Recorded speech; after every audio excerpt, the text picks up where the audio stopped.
మీరు ఆ రోజు చూసిరో లేదో ఎమ్మెల్యే గారు కూడా పోయారు, కంపెనీని మూసేయమంట అని చెప్పిండు, కార్మికులకు పైసలు కట్టియాలంటే చెప్పిండు. మన వాడడానికి వచ్చి 11 లక్షల రూపాయలు ఇచ్చి దానికి ఏమంటారు మీరు లేరా?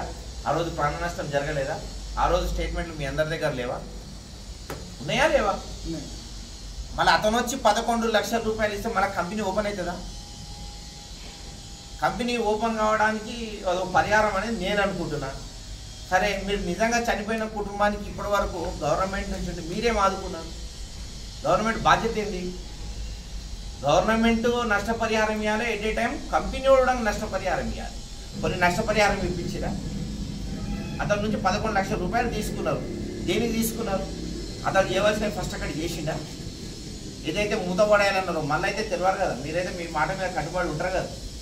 నష్టం జరిగినప్పుడు దాన్ని కంప్లీట్గా ఫుల్ఫిల్అప్ చేయకుండా దాన్ని డైవర్షన్ తీసుకొచ్చి మీరీడే చందాలు ఇప్పించుకొని మళ్ళీ ఐదు నడిపిస్తామంటే అది ఎంతవరకు? మళ్ళీ చనిపోయిన కుటుంబాలకు ఎవరు ఇవ్వాలి?